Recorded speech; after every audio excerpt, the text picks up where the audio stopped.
자 그러면 오늘 기름 세트 매출 3배 한번 기대해봐도 좋을까요? 제가 대통령님의 입고감을 입고 오늘 완판해 보겠습니다.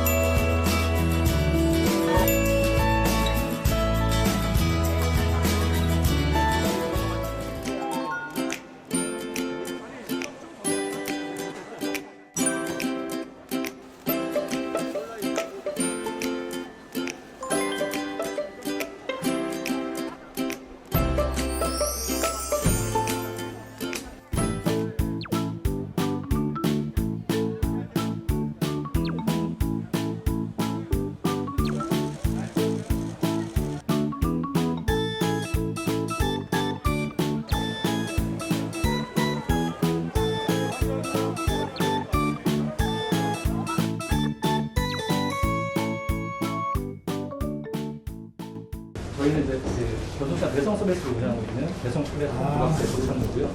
저희가 이제 오신 물건들을 픽업해서 시간에 맞게 배송을 해드리고 있습니다. 아니 뭐 여기 서울 전역을 일부 지역 빼고는 뭐 몇 시간이면 다 간다고 그래서 네, 3시간에 다 배송하고 있습니다. 그래요? 네. 세계 최고네.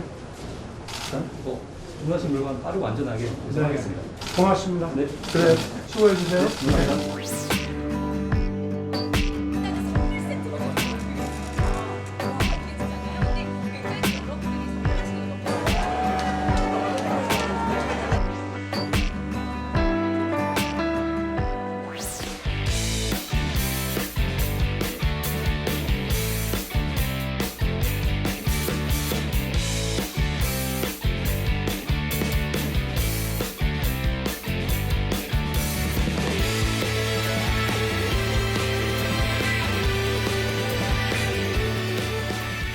반갑습니다. 오늘 비상경제 민생회의는 우리 경제의 저변을 이루고 있는 소상공인 자영업자를 위한 정책 방향에 대해서 논의하고자 합니다. 함께해 주신 오세희 소상공인연합회 회장님, 또 정동식 전국상인연합회 회장님께도 감사드립니다. 전통시장은 민심이 모이는 곳이고 국민의 삶의 현장이기에 저도 정치를 시작한 이후 자주 찾았습니다. 제가 인수위에 출근한 첫날 남대문 시장을 방문해서 상인 여러분들을 만났고 그 이후에도 전국 곳곳에 많은 전통시장들을 찾았습니다. 암사시장은 오늘 처음 와봤습니다. 어려운 환경 속에서도 활기찬 시장 풍경이 정말 인상 깊었습니다. 특히 온라인 플랫폼 상인조합을 구성을 해서 온라인 장보기, 라이브 커머스, 또 온라인 디지털 시장으로 발전시키기 위해 노력하는 모습을 보면서 전통 시장이 나아가야 될 방향이 어떤 것인지 인상 깊게 보여주었습니다. 또 소상공인 자영업자분들께서 코로나 팬데믹으로 매출 감소와 부채 증가로 어려움에 처해 계신데 저는 이분들의 삶을 단단하게 챙기는 것이 국가의 그리고 정부의 존재 이유라고 생각합니다. 그동안 정부는 제가 취임한 이후 코로나 비상 대응 100일 로드맵을 수립해서 실천해 왔습니다.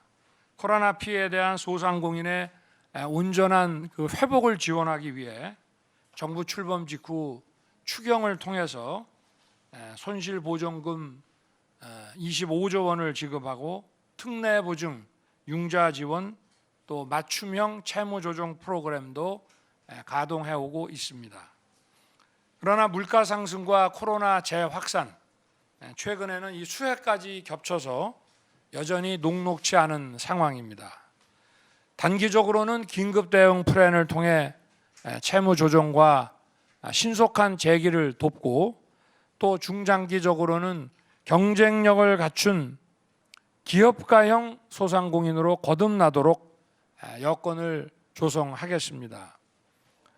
우리 소상공인들도 기업가 정신을 가지고 또 하고 계시는 점포도 단순한 점포가 아니라 어떤 기업이라는 그런 생각을 가지고 운영을 하신다면 더 크게 성장할 수 있을 것이고, 정부도 이러한 기업가형 소상공인들의 그 점포 육성을 위해서 지원해 나가겠습니다.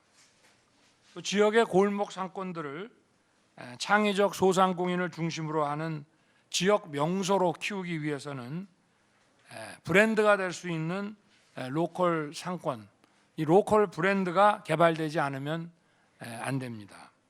지역의 그 특징을 담아내는 로컬 브랜드 구축을 정부가 지원하고, 또 상권 발전 사업을 위한 여러 가지 다양한 여건과 제도를 마련하겠습니다. 또 아울러 이 암사 시장의 사례처럼 전통 시장에서 온라인 디지털의 혁신 기술을 접목을 해서 변화하는 이런 유통 환경에 잘 적응을 하도록 또 지원하겠습니다.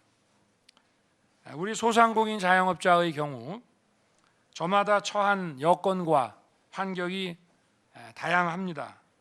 정책을 만들거나 추진할 때 이런 다양한 그 여건과 환경하에 놓여 있는 이런 상인분들의 그 목소리와 상황을 충분히 담아내야 할 것입니다. 또 생업에 바쁘시다 보면은 정부가 어떤 정책을 세워서 추진하고 있는지 잘 몰라서 지원을 받지 못하시는 경우들도 많이 있습니다. 관계부처에서는 직접 발로 뛴다는 각오로 이분들을 세심하게 챙겨주시기를 당부드립니다. 아울러 수해로 인해 전국의 많은 상인분들이 어려움을 겪고 계신데 국가가 모든 자원을 총동원하여 시설 복구와 필요한 지원에 한치의 소홀함이 없도록 챙겨야 할 것입니다. 감사합니다.